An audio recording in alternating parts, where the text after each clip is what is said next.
할렐루야. 따라서 합시다. 천국 달리기. 오늘 말씀의 제목을 천국 달리기라고 정해봤습니다. 물리학 용어 가운데 엔트로피의 법칙이라는 것이 있습니다. 에너지와 사물은 시간이 흐름에 따라 질서에서 무질서로, 쓸모있는 것에서 쓸모없는 것으로 망가지고 만다는 그런 법칙입니다.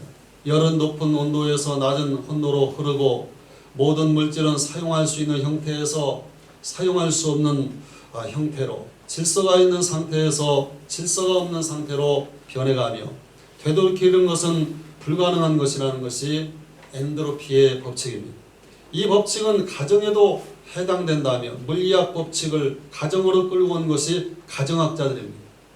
여기에 두 사람이 지금 결혼을 합니다. 처음 사랑은 너무나도 뜨겁습니다. 그러나 점점 그 사랑이 식어갑니다. 자동차를 새로 샀습니다. 처음에는 부드럽게 잘 달립니다.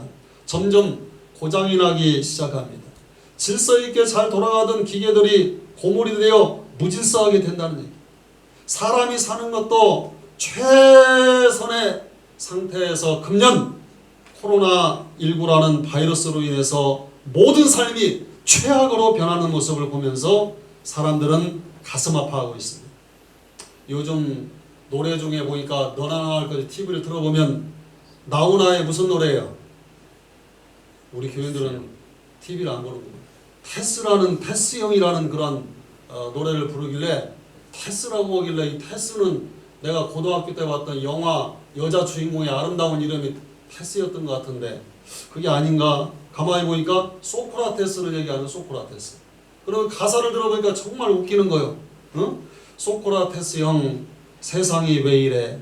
더 힘들고 더 이상해지고 더 내일이 두렵다, 이런 얘기를 하면, 사랑은 또 왜 이래? 이런 식으로 표현을 하고 있어요. 여러분, 세상은 날이 갈수록 이 엔트로피의 법칙으로 망가져가는 것처럼 보이지만, 그러나 창조주 하나님을 믿는 영주교인들은 오늘에 주어진 그 최악을 오직 신앙의 자유를 찾아 메이플라워의 화려한 영국을 버리고 초라하게 몸을 실었던 청교도들이 오직 주 하나님만 바라보며 떠나온 그 신앙이 오늘의 미국이 된 것처럼, 이 엔트로피의 법칙을 뒤집는 새로운 이론이 뭐냐면 네겐트로피예요. 이건 뭐냐면 하나님의 창조와 그 질서의 역사가 다시 회복된다는 그런 이론이 그 뒤에 나온 것입니다. 작금에 우리에게 주어진 최악을 여러분 신앙의 정신으로 최선으로 뒤집는 감사절기가 되기를 주의 이름으로 축원을 드립니다. 오늘 우리가 지키는 추수감사절을 잘 설명하려면, 오직 신앙을 지키려는 일념으로 청교도들이 영국을 떠났던 이유를 우리가 역사적인 배경을 좀 알고 말씀을 드려야 되겠습니다. 1500년대 영국 교회의 역사에서 얘기가 시작됩니다. 당시 스페인과 영국은 국력에 있어서 용과 호랑이처럼 그 용쟁호투, 그러니까 용호 쌍벽의 그 이름을, 그런 용호 쌍박의 이름을, 그 힘을 과시하던 그런 시절이었습니다. 그 당시 상대를 너무 잘 알았던 두 나라는 전쟁의 충돌을 막는 것이 우리 두 나라가 합력해서 세계를 지배하는 길이라고 생각을 했던 것입니다. 그래서 전쟁을 막기 위해서 왕의 자식들끼리 정약적인 결혼을 하게 됩니다. 스페인 공주 캐서린과 영국의 왕실 헨리 7세의 큰아들 아더 왕자가 결혼을 하게 되었는데, 근데 이후에 계속 불행한 일이 생깁니다. 결혼한 지 6개월 만에 영국의 아더 왕자가 죽게 됩니다. 근데 불행의 씨앗을 심는 사건이 그 후에 일어나게 되는데, 죽은 아더의 동생인 헨리 8세가 자기 형수를 자기 부인으로 데리고 살았어요. 여기서부터 왕실과 그 당시에 교회가 마찰이 생기기 시작합니다. 아니 왕자가 여자가 없어서 죽은 형의 아내 자기 형수를 데리고 사냐? 기독교 나라에서 이게 말이 되냐? 하는 그런 교회의 비판이 들고 일어났습니다. 하지만 그러거나 말거나 헨리 8세는 이걸 무시하고 이 자기 형수였던 캐드린과 살아서 6명의 자식을 낳았어요. 근데 5명의 아들이 차이로 이상하게 다 죽는 거예요. 그리고 메리라고 하는 딸 1명만 살았어요. 이때부터 헨리는 이성을 잃고 잔인해져서 자기를 반대하는 모든 사람들을 핍박하고 비참하게 죽여버렸습니다. 그 후에 부인들도 얻었는데 부인을 6명이나 얻었어요. 그 중에 두 명 둘째 부인 엠블렌과 다섯째 부인 캐더린 하워드를 사형시켜버렸어요. 이렇게 잔인하니 기독교 국가에서 그 지도자들을 이 모습을 볼 때 좋게 볼 리가 없었습니다. 이거 나라 망조다 이렇게 생각했어요. 그런데 아니나 다를까 이 헨리 8세가 폭정을 저지르다가 또 죽었어요. 근데 그 많은 부인들 가운데 낳은 자식들이 다 죽어버리고 유일하게 살았던 에드워드가 왕위에 올랐는데 그 사람도 또 죽었어요. 헨리 8세의 후손들 가운데 살아남은 사람은 한 사람이었어요. 그 사람이 누구냐면 메리라고 하는 딸 하나만 살아남았던 것입니다. 살아남은 자식이 그 딸밖에 없으니 영국의 왕이 이 딸이 왕이 돼가지고 여왕으로 그 영국을 통치하게 되었던 거예요. 메리는 37살 나이에 왕위에 올랐는데 왕실과 영국 교회 간의 마찰을 어려서부터 보면서 자랐던 거예요. 더군다나 영국 교회가 메리가 영국의 여왕이 되자마자 뭐라고 하냐면 너는 사생아다. 정식으로 결혼해서 낳은 자녀가 아닌 사생아다. 네 아버지가 형수를 데리고 사생아를 낳았을 뿐이라고 그러한 취급을 했으니까 이 메리 여왕이 마음속에 원한이 쌓여가지고 그 마음속에 무슨 생각을 가졌냐면 앞으로 좀 두고 보자는 그 후에 권력을 잡아가지고 원한에 사무친 이 메리 여왕이 어떤 일을 저질렀냐면 그 당시에 교회의 최고의 지도자를 갖다 산채로 불에다 다 태워 죽여버렸어요. 이러한 일이 계속되니까 마침내 1620년 9월 필립 하더스라고 불리는 청교도들이 이 핍박을 피해가지고 살기 위해서 또 정치적인 자유를 위해서 신앙의 자유를 지키려고 메이플라워를 타고 망명을 합니다. 그 망명한 것이 바로 오늘날의 미국이 된 것입니다. 102명이 떠나왔는데 어디로 갈지도 모르고 정처 없이 배를 타고 간 거예요. 다만 가다 보니까 그들이 배가 닿은 땅이 매사추세츠 프리무스라고 하는 땅에 배가 닿은 거예요. 영국을 떠난 지 2개월 만에 거기 닿았던 것입니다. 미국 동해안은 항상 북서풍이 불기 때문에 남쪽 버지니아로 가려고 했던 그 계획은 잘못돼가지고 북쪽 매사추세츠의 그 강한 바람과 그 파도를 통해서 거기에 도착했던 거예요. 그들은 토요일에 도착했지만 주의를 지키기 위해서 길고도 지루하고도 위험한 항해를 거쳤음에도 불구하고 주의를 그 교회 안에서 지키게 됩니다. 그들은 항해 동안 어떻게 보냈습니까? 그들의 일지를 보면 찬송을 많이 불렀다는 거예요. 그들은 후일에 이렇게 고백합니다. 우리는 대부분 시편의 찬송을 그 배 안에서 불렀다. 주일은 모두가 찬송만 불렀다. 그리고 기도를 많이 했다. 그렇게 기록되어 있습니다. 청교도 개척자들은 무사히 신대륙에 도착했지만 더 어려운 난관에 부딪혔어요. 11월 중순 도착한 그들은 강풍과 눈보라치는 혹독한 추위, 질병과 식량 부족, 원주민들의 냉대, 들짐승들의 위험, 거할 집 하나 없는 그런 상태였어요. 미국에 도착한 이들은 땅을 개간하고 나무를 베어 교회를 짓고 열심히 살았어요. 그동안 44명이 목숨을 잃었던 거예요. 추위와 굶주림에 목숨을 잃었던 것입니다. 그런데 그들에게 어떤 여유가 없었냐면 장례식을, 그 시신들을 장례를 치를 여유도 그 당시에 없었다는 얘기예요. 이듬해 봄이 되어 인디언들을 만나 그들의 도움으로 옥수수, 완두콩, 밀, 보리 등 파종을 해서 첫 번째 거둔 곡식에 너무 감격해가지고 통나무에 예배당을 지어놓고 추수된 곡식을 하나님의 성전으로 가지고 와서 예배를 드리고 자기들을 도와준 인디언들을 초청해서 새를 잡는다는 것이 칠면조를 잡아가지고 그때부터 칠면조 요리를 해서 같이 나누어 먹는 그런 기쁨을 나누게 되었다는 것입니다. 청교도들이 메이플라워를 타고 미국에 도착하여 얼마 지나지 않아 그들 중에 반 이상이 굶어 죽거나 병들어 죽었습니다. 게다가 겹치는 흉년으로 그들은 계속 고통을 당합니다. 도무지 밝은 전망이 그 미래가 보이지 않는 거예요. 그래서 이들은 금식 기도를 선포합니다. 남은 사람들께 우리 금식하며 하나님께 기도하자 그랬어요. 하나님 이 상황을 돌보아 주십시오. 우리를 도와주시옵소서. 그렇게 매달렸어요. 이렇게 금식 기도를 한 것이 한두 번이 아니었지만 근데 어느 날 어느 해 어떤 노인이 이런 제안을 했어요. 우리가 이러한 형편 속에서 다시 우리가 금식 기도를 하는 것도 좋지만은 이제 앞으로 이렇게 힘들고 어렵지만은 우리에게 주어진 것이 많다. 지금 우리에게 남은 것은 신앙이 있지 않냐? 그리고 정치적인 자유도 이제 이 땅에서 얻지 않았느냐? 그리고 땅을 봐라. 이 광활한 끝이 보이지 않는 대지가 우리에게 주어졌다. 우리 앞으로 이 땅에 도착했으니 금식하는 대신에 앞으로 하나님 앞에 감사의 기간을 정하고 지금부터 하나님께 우리가 감사하는 것이 어떻겠냐고 제안을 했습니다. 농부의 말은 깊은 감화를 줬습니다. 그래서 감사주간을 선포하고 하나님 앞에 감사하기 시작한 것이 감사주일의 기본 동기가 되었다는 것입니다.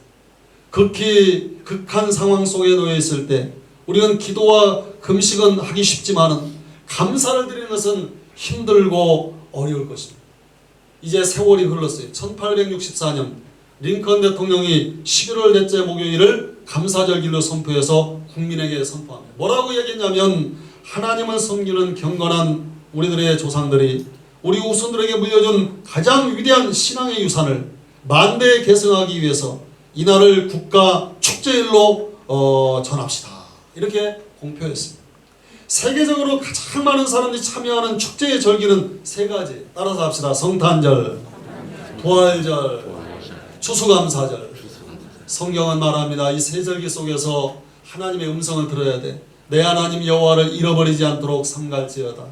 내가 먹어서 배불리고 아름다운 집을 짓고 거하게 되며 또 내 우양이 번성하여 내 은금이 증식되며 내 소유가 다 풍부하게 될 때에 두렵건대 내 마음이 교만하여 내 하나님 여호와를 잊어버릴까 하노라. 신명기 8장 11절 이하의 말씀입니다.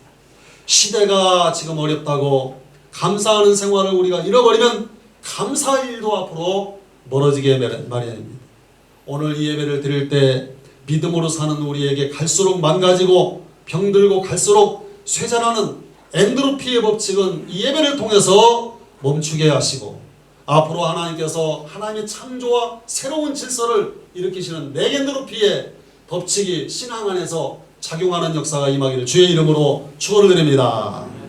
분명히 인생의 목적을 우리가 발견해야 됩니다. 삶에 힘써 기도하게 되고 또한 생동감을 느끼며 앞으로 전진할 수 있는 그 이유가 분명히 우리에게 있어야 되는 것입니다.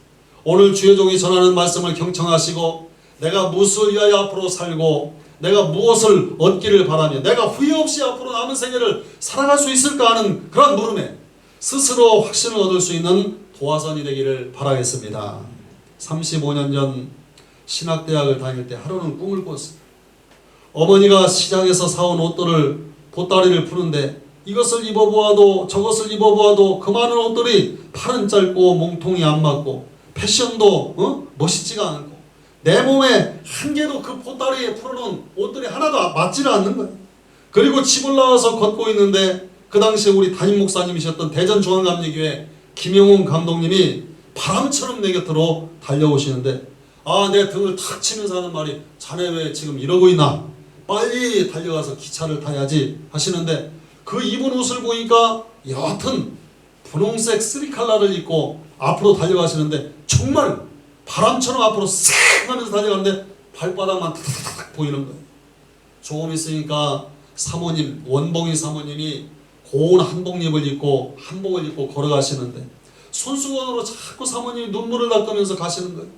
사모님 왜 자꾸 울어요? 그러니까 사모님이 대답하기를 영광을 위해서 가는 길이지만은 그래도 힘들고 슬프잖아. 이렇게 말씀하시는 거예요.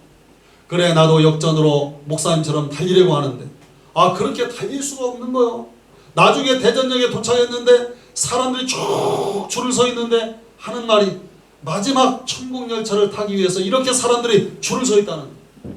내 생각에 난 제일 뒤에 서 있는데 내 자리가 없을 것 같아요. 그런데 저 앞에 그 당시에 목사님 따님인 당시 어린이 전도협회 간사였던 교회학교 같이 섬기던 근숙 선생이 나를 앞으로 데리고 가서 제일 앞 두 번째 제일 앞에 그 앞에다가 세워주는 거예요. 그래서 그 기차를 타게 되고 그 꿈을 깨게 되었어요. 그 꿈이 신령한 꿈인지를 왜 하냐면 꿈이 깨자마자 이게 다 해석이 되는 거예요. 이제 목회의 길로 나갈 때 세상적인 옷은 그 어떤 옷을 주어도 나에게는 이제는 안 맞는구나. 목사님은 성령의 힘으로 노인네인데 저렇게 빨리 영적으로 지금 빨리 달리시는구나. 나는 약하고 어린 종이라 지금은 저렇게 빨리 달리지를 못하는구나. 사모님의 가는 길이 주님을 위해 가는 길일지라도 눈물로 가는 길이구나. 난 그 기차에 탈려 해도 너무 뒤에 있어서 신앙의 동역자를 통해서 나를 앞에 하나님이 세워주시는구나. 이 세상에 예수 믿는 자라면 반드시 믿음의 달리기를 해서 천국 가는 열차를 놓치지 말고 타야 된다는 그런 깨달음을 깨면서 다 해석이 되어버렸어요. 먼저 본문에서 짚히는 대목을 대충 짚어보고 본론으로 들어갑니다. 고린도전서 9장 23절 내가 복음을 위하여 라는 말이 있어요. 이 모든 것을 행함은 복음에 참여함이라. 내가 이 모든 신앙생활의 행함은 신앙생활 복음에 참여하는 선수가 됐다는 그런 의미를 말하는 거예요. 복음을 위하여 누가? 내가! 이 인생을 건 경기에 여기에 있는 모든 성도는 이미 출전했다는 것입니다. 고린도전서 9장 24절 운동장에서 다름질하는 자들이 다 달릴지라도 오직 상 받는 사람은 한 사람인 줄 너희가 알지 못하느냐. 너희도 상을 받도록 이와 같이 다름질하라. 신앙생활을 시작하는 순간부터 우리 운동장에 나온 선수들이에요. 신앙은 1대1이에요. 상도 1대1이에요. 신앙생활 상을 받도록 하시기를 주의 이름으로 부탁드립니다. 고린도전서 9장 25절에 이기 일을 다투는 자마다 모든 일에 절제하나니 그들은 썩을 승리자의 관을 얻고자 하되 우리는 썩지 아니할 것을 얻고자 하노라. 상받게 신앙생활을 하려면 모든 일에 절제를 해야 된다는 거예요. 이 절제는 정도에 넘치지 않도록 알맞게 조절하여 제한하는 것을 말하는, 이걸 셀프 컨트롤이라고 말합니다. 절제는 더 하고 싶을 때 멈출 줄 아는 그런 능력을 의미하는 거예요. 자기 통제, 자기 조절을 말하는 것은 자기를 통제할 줄 이 시대에 알아야 된다는 것입니다. 이 시대에는 여러분이 눈 뜨고 보면 알 거예요. 잘 나가다가도 절제를 하지 못해서 다 망치는 신앙인들이 우리 주변에 너무나 많아요. 시대 지말에는 앞으로 더욱 그러할 것이라는 것입니다. 엉뚱한 곳에 우리 신앙생활하면서 앞으로 힘을 빼면 안 됩니다. 세상 사람 다 시들고 썩어질 면류관의 승리자이지만 우리 예수 믿는 사람들의 의의 면류관, 금면류관, 생명의 면류관은 어느 것 하나도 시들는 것이 없다는 것을 우리가 알 수가 있습니다. 고린도전서 9장 26절 그러므로 나는 다름질하기를 향방이 없는 것 같이 아니하고 싸우기를 허공을 치는 것 같이 아니하며 우리가 절제하는 그런 삶을 살려면 목표가 분명한 삶을 열망해야 된다. 오늘 24절에 보면 운동장에서 다름질하는 자들이 육상의 레이스를 말하는 것입니다. 또 26절에 그러므로 내가 다름질하기를 향방 없는 것 같이 아니하고 또 다름질이라는 말이 또 나와요. 달리기, 향망, 허공 이런 말이 있어요. 중학교 때 반별 계주가 있었는데 우리 반이 잘 달리고 있는데 마지막 주자가 너무 급한 나머지 바톤을 받고 앞으로 결승선을 향해서 뛰면 승리인데 방향을 잘못 잡아가지고 왔던 길로 거꾸로 뛰는 바람에 다 끝나버렸어요. 믿음의 선배들의 주신 바톤을 꽉 잡고 앞을 향해 천국을 향해 예수님 손잡고 마지막 결승선까지 앞으로 뛰어가는 감사한 우리의 삶이 되기를 주의 이름으로 부탁드립니다. 고린도전서 9장 27절에 내가 내 몸을 저 복종케 함은 그리스도를 표대 삼아 내가 남에게 전파하는 후에 자신이 도리어 버림을 당할까 두려워함이로다. 이 세상에 쓰임받고 결국에 버림받는 자가 이 세상에 가장 불쌍한 자예요. 우리 인생이 어디에서 발걸음이 멈추더라도 귀하게 쓰임받고 예수님 칭찬과 상급을 받는, 그리고 나은 사람이 하나님의 말씀대로 마지막까지 잘 뛰어가지고 천국의 브랜드의 가치를 올려놓는 그러한 감사한 신앙이 되어야 될 줄로 믿으시기 바랍니다. 지금까지 말씀을 정리하면 이러한 말이에요. 복음을 위해 부름받은 나는